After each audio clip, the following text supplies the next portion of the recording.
Friends నమస్తే, welcome back to our channel. Friends ఎలా ఉన్నారు?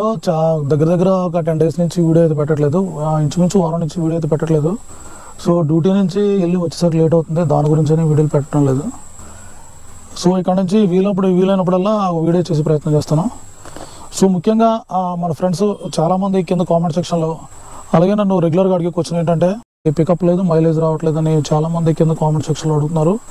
అలాగే నన్ను రెగ్యులర్గా అడిగే క్వశ్చన్ కూడా మైలేజ్ రావట్లేదని. అలాగే ఈరోజు ఈ వీడియోలో బైక్ మైలేజ్ గురించి కొన్ని టిప్స్ అయితే చెప్తాను. అంటే రెగ్యులర్గా చాలామంది చెప్పేది ఏంటంటే షెడ్యూల్ ప్రకారం బైక్ మెయింటెనెన్స్ అయితే చేసుకోవాలంటారు. అలాగే ఇంధన ఆయిల్ చేంజ్ చేసుకోవాలని చెప్తారు, అలాగే ఇంధన ఆయిల్ చేంజ్ చేసుకోవాలని చెప్తారు, అలాగే చైన్ కిట్ చేంజ్ చేసుకోవాలి, క్లచ్ ప్లేట్ చేంజ్ చేసుకోవాలి. అంటే రెగ్యులర్గా మీరు మెకానికల్ దగ్గర తీసుకెళ్తే చెప్పేది ఇది, చైన్ కిట్ అయిపోయింది, చైన్ కిట్ వేసుకోవాలి, అలాగే మన చైన్ కిట్ ఇంధన ఆయిల్ టైం అయిపోయింది, ఇంధన ఆయిల్ మార్చుకోవాలి, ఎయిర్ ఫిల్టర్ మార్చుకోవాలి, స్పార్క్ ప్లగ్ మార్చుకోవాలి, ఇలా చెప్తూ ఉంటారు మీరు ఎప్పుడైనా వర్క్షాప్ కానీ మెకానిక్ కానీ తీసుకెళ్తే. అలా కాకుండా మన బైక్ మైలేజ్ రావాలంటే ముఖ్యంగా ఏం చేయాలి, కొన్ని మనకి తెలుసున్నవి రెగ్యులర్గా మనం మెయింటైన్ చేసుకునేవి కొన్ని పాయింట్స్ అయితే నేను ఇప్పుడు మీకు చెప్తాను. ఫ్రెండ్స్, అలాగే మీరు ఫస్ట్ టైం మన ఛానల్ విజిట్ చేసినట్లయితే కింద బెల్ బటన్ ప్రెస్ చేసి అదేవిధంగా రెడ్ కలర్ బటన్ ప్రెస్ చేసినట్లయితే నేను ఏ వీడియో పెట్టినా మిస్ అవ్వకుండా వస్తుంది. అలాగే కొత్త వెహికల్, పాత vehicle service maintenance related videos మన ఛానల్ దొరుకుతాయి. మన బండి ఎయిర్ ప్రెజర్ అయితే మెయింటైన్ చేయాలి ఖచ్చితంగా. ముందు మనం బండి బయటకు తీసేటప్పుడు ఎయిర్ ప్రెజర్ అయితే ఖచ్చితంగా మెయింటైన్ చేయాలి. ఎలా అంటే మనం ముందు 30 ఉండేలా చూసుకోవాలి, 30 PSI ఎయిర్ ఉండేలా చూసుకోవాలి. అలాగే రియర్ వెనకాల చక్రం మనకి 35 PSI ఎయిర్ ఉండేలా చూసుకోవాలి. ముఖ్యంగా చాలామంది బండ్లు నడుపుతారు కానీ ఆ బైక్ నడిపిస్తారు కానీ ఆ గాలి అనేది అసలు పట్టించుకోరు. మినిమం మనం ఎయిర్ అయితే మెయింటైన్ చేసుకోవాలి. వీక్లీ వన్స్ అయినా మనం ఎయిర్ అనేది చెక్ చేసుకోవాలి. ఇలా చెక్ చేసుకోవడం వల్ల మీరు బండి నడిపించినప్పుడు రోడ్ గ్రిప్ దొరికి మనకి మైలేజ్ అనేది పెరిగే అవకాశం, మైలేజ్ అనేది పెరుగుతుంది. చాలామంది బైక్ నడిపిస్తారు కానీ సమానంగా యాక్సిలరేటర్ అయితే ఎవరో హెచ్చు తగ్గులుగా ఇస్తుంటారు. సమానంగా యాక్సిలరేటర్ ఎవరో సమానంగా మనకి మీటర్లో చూపిస్తాడు. 40 నుంచి 50 మధ్య రేంజ్లో వెళితే మీకు ఎకానమీ మైలేజ్ అనేది వస్తుందని చెప్తాడు. అంటే ఆ బండి తీసుకునేటప్పుడు ఎంత మైలేజ్ వస్తుంది అని చెప్తారు. అంటే 100cc అయితే 70 నుంచి 80 అని, అలాగే 125cc అయితే మనకి 40 నుంచి 55 అని చెప్పేసి ఎకానమీ అనేది మనకి మీటర్లో మెన్షన్ చేస్తాడు.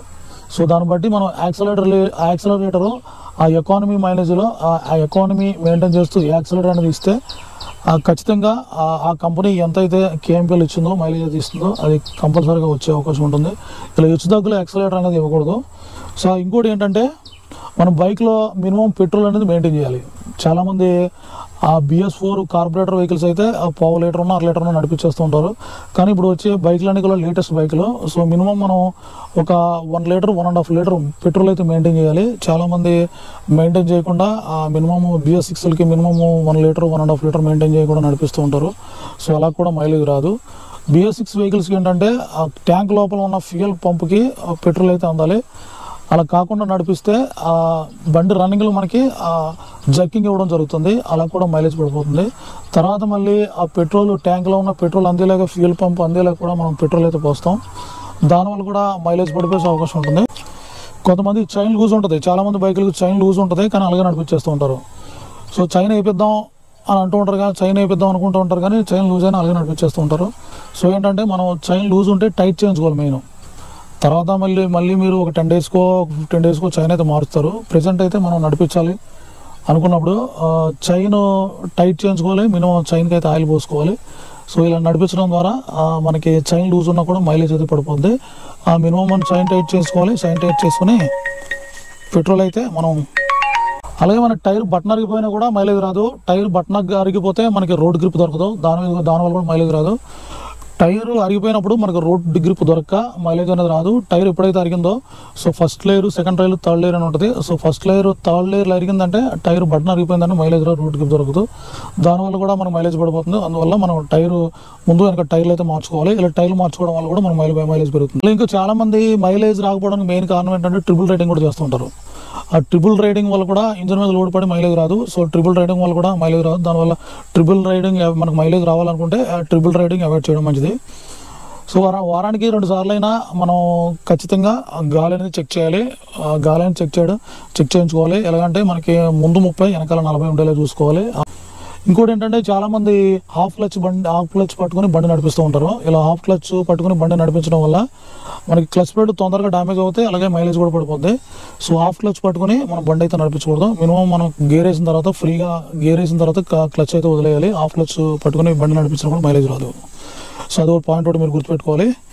ఇంకోటి సాయంత్రం మీరు ఆఫీస్ నుంచి కానీ అలాగే సాయంత్రం వర్క్కి వచ్చిన తర్వాత ఆ మ్యాక్సిమం బండి మనకి సెంటర్ స్టాండ్ వేయడం చాలా మంచిది. ఇలా సెంటర్ స్టాండ్ వేయడం వల్ల ఆ ఇంజిన్ మొత్తం రెస్ట్ పొజిషన్లోకి వచ్చి ఆయిల్ అంతా కూడా ఆ ఇంజిన్ కింద సంపులోకి వెళ్తుంది. దానివల్ల కూడా ఆయిల్ అయితే ఏదో ఉందో లోపల ఇంజిన్లో కూడా పట్టడం జరుగుతుంది. ఇలా మీరు సైడ్ స్టాండ్ వేయడం వల్ల ఏమవుతుందంటే ఆయిల్ అనేది సైడ్కి రావడం జరుగుతుంది. అలాగే పెట్రోల్ ట్యాంక్ ఉన్న పెట్రోల్ కూడా ఇలా సైడ్కి రావడం జరుగుతుంది. ఇలా సెంటర్ స్టాండ్ వేయడం వల్ల మనకి లోపల ఉన్న ఇంజన్ గేర్స్ కూడా లూబ్రికెంట్ అయ్యే అవకాశం ఉంది. అలాగే మీరు మార్నింగ్ స్టార్ట్ చేసినప్పుడు కూడా బండి కూడా తొందరగా స్టార్ట్ అవుతుంది. ఈవినింగ్ రాగానే మీరు సెంటర్ స్టాండ్ వేయడం మంచిది వర్క్ అయిపోయిన తర్వాత. సో ఇది ఫ్రెండ్స్ మైలేజ్ రావడానికి నేను చెప్పిన కొన్ని టిప్స్. మీరు 100 cc కానీ 125 cc కానీ 150 cc కానీ ఏ బైక్ అన్న వాడుతున్నట్లయితే మీ మైలేజ్ ఎంత వస్తుంది, అలాగే కంపెనీ ఎంత మైలేజ్ అని చెప్పారు, మీ బండి ఇప్పుడు ఎంత మైలేజ్ వస్తుంది కింద కామెంట్ సెక్షన్లో రాయండి. అలాగే మీ బండి సంబంధించి ఎటువంటి కంప్లైంట్ ఉంది కామెంట్ సెక్షన్లో రాయండి. అలాగే స్పేర్ పార్ట్ సంబంధించి కానీ అలాగే మైలేజ్ సంబంధించి కానీ ఎటువంటి కంప్లైంట్ ఉంది కామెంట్ సెక్షన్లో రాయండి. అలాగే మీరు రాసినట్లయితే ఆ యువర్స్ తెలిసే అవకాశం ఉంది. అలాగే మీరు చెప్పిన కంప్లైంట్స్ కంపెనీకి కూడా తెలిసే అవకాశం ఉంది. ఇది ఫ్రెండ్స్ ఈరోజు వీడియో. ఈ వీడియోని లైక్ చేయండి, మీరు షేర్ చేయండి, మీ ఫ్రెండ్స్కి తెలియజేయండి. Thanks for watching this video. ఇంకో వీడియోలో మళ్ళీ కలుసుకుందాం.